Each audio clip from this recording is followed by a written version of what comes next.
يلا بينا نعمل مع بعض الكريب السيومي. تعالي بقى لما اقولك ازاي يطلع معاكي بالشكل الناجح ده، وهقولك ايه التركية اللي بتنجح معاكي الكريب. وعايزة اقولك كمان ان العجينة بتاعته سهلة وبسيطة، وكمان هنعمل حشوة في غاية الروعة. يلا بينا نشوف هنعمل الجمدان ده كله ازاي. في الخلاط هننزل بكوبايتين من المية، وبعد كده كوبايتين من الدقيق، وبنفس المج اللي عيرنا بيه المية هو نفسه هنعير بيه الدقيق. بعد كده هننزل برشة من الملح ومعلقة كبيرة من الزيت، ويلا بقى نضرب الكلام ده كله مع بعضه. هو هنا كان الغطا هيطير مني. يلا نضرب الكلام ده كله مع بعض.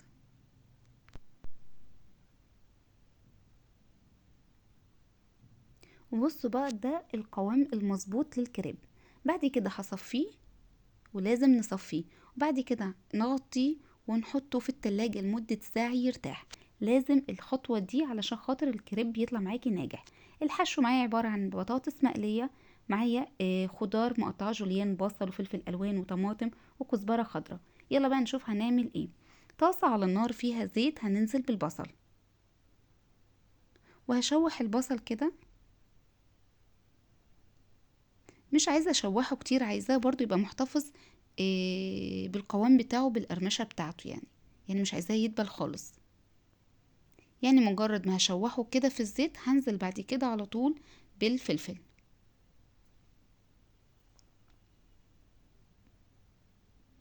وبرضو بعد ما هشوح الفلفل مع البصل كده، هنزل بعد كده بالطماطم.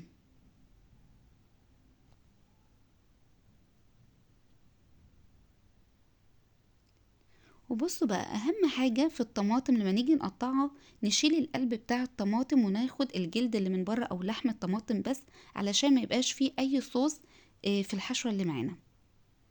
وبعد ما قلبنا الكلام ده كله مع بعض، يلا بقى ننزل بالبطاطس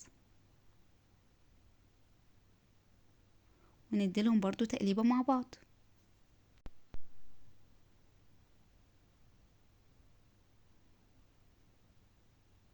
ويلا بقى ننزل بالبهارات. تعالوا نشوف البهارات هتبقى عبارة عن ايه. ملح وفلفل اسود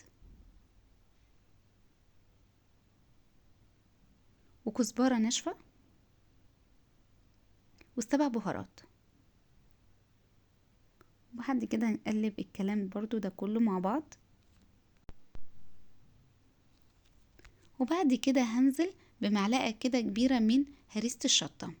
وعلى رأي اللي قال الست الشاطرة بيتها ميخلاش من هريسة الشطة. بصوا، لازم يكون عندك في التلاجة او في الفريزر المكون ده، بجد بيغير طعم اي اكلة انتي بتعمليها. بعد كده هنا في الوقت ده كنا طفينا النار، وبعد كده هننزل بالكزبرة الخضراء. ويلا بقى نديلها تقليبة. وعايزاكم بقى تتفرجوا على الالوان، بجد تحفة.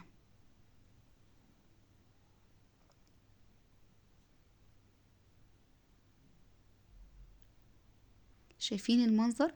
بجد انا عايزه اقول لكم ان الحشوه دي، بس لو جبتوا عيش فينو وحشيته من الحشوه دي وجنبها كده طحينه، بجد طعمها هتبقى رائعه بجد يعني. وبكده الحشوه بقت جاهزه. يلا بقى نشوف هنعمل ايه. طبعا هيكون الخليط الكريب طبعا ارتاح معانا في التلاجة لمدة ساعة زي ما قلنا. يلا بقى نشوف هنعمل ايه. نجيب طاسة على النار، هنرشها بالزيت، وبعد كده نجيب منديل ونوزع الزيت كويس، وكل ده على نار هادية. بعد كده هنزل بالخليط، وبعد كده أبدأ أوزعه. ما ينفعش أعلي النار على الطاسة طول ما أنا بوزع الخليط لسه في الطاسة يعني. لازم بعد ما أوزع الخليط كويس في الطاسة، بعد كده أبدأ أعلي النار. وبالأداة دي، مش عارفة اسمها عصفورة ولا ايه، مش فاكرة بجد اسمها. فهبدأ أساوي الكريب بالشكل ده. وطبعا لو هي مش موجودة عندك عادي، انت ممكن بحركة انك انت بتمسك الطاسة وتحركي الخليط كده فيها، هو هيتساوى لوحده يعني. المهم بعد كده هبدأ أعلي النار، وهستنى لما الكريب أو الكريباية يبقى لونها كلها لون واحد، ويبقى لونها كريمي كده. زي ما انتوا شايفين كده، بيبدأ واحدة بواحدة لونها يتغير، وعايزاه يبقى لون واحد كده. وبعد كده هبدأ أقلبها على الناحية التانية بعد ما لونها اتغير. وبرضو من الناحية دي هستنى عليها كده برضو، لما الاقيها كده خلاص لونها برضو بقى لون واحد، بعد كده اعرف ان هي استوت وابدأ ارفعها من على الطاسة. تعالوا بقى نشوف هنعمل ايه. قبل ما ننزل بباقي الخليط لازم ارفع الطاسة واخليها تهدى من السخونية اللي فيها، وبعد كده اهدي النار وارجع ادهنها تاني بالزيت، وننزل بالخليط برضو كل ده على نار هادية، علشان خاطر لو نزلنا بالخليط والطاسة سخنة جدا مش هتعرفي تساوي، او الخليط ده مش هيتحرك معاكي بسهولة، هيلزق على طول في الطاسة. فلازم تبقى معاكي النار هادية على الطاسة.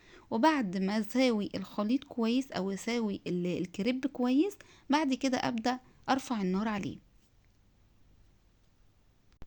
بصوا هي بقى تركات بسيطة بس بجد هي يعني التركات دي هي اللي بتخلي الكريب يطلع ناجح معاكي.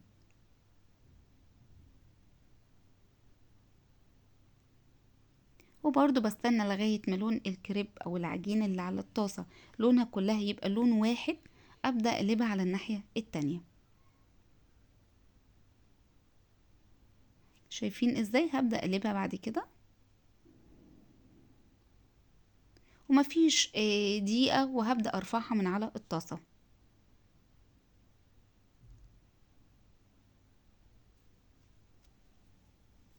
وهكذا برضو ابدأ ارفع تاني الطاسة واخليها تهدى من السخونية اللي فيها، وبعد كده افضل اكرر الموضوع ده لغاية ما اخلص كل العجينة اللي معانا.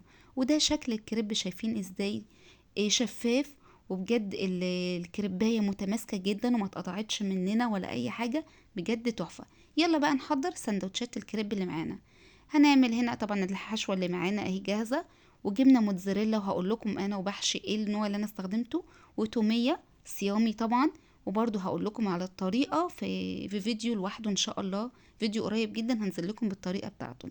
انا عملته قبل كده معاكم، بس حابة انا انزل لكم الطريقة علشان تبقى في فيديو لوحدها يعني.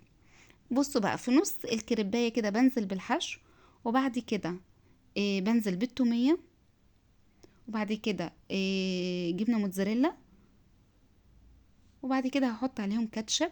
وشوفوا بقى ازاي هقفل السندوتش. بجيب نص الكريب بالطريقة دي واضغط، وبعد كده اقفلها مثلث، وبكده تبقى السندوتش جاهز معانا. ويلا بقى نحطه على الجريلا او على طاسة علشان خاطر يتحمص كده وياخد لون معانا. وبصوا بقى دي نوع الجبنة اللي انا بستخدمها اسمها زكوين، بجد طعمها تحفة وخلت طعم الحشو من جوه حكاية. وهنا كان الكريب اخد لون بالشكل ده، هبدأ اقلبه على الناحية التانية. وده كده الكريب بقى جاهز. انا لفيته بالفويل كده عشان يبقى شكله زي اللي بنجيبه من بره يعني. شايفين ازاي لونه وشكله؟ وبجد كان فعلا كريسبي جدا من بره، والطعم في غاية الروعة.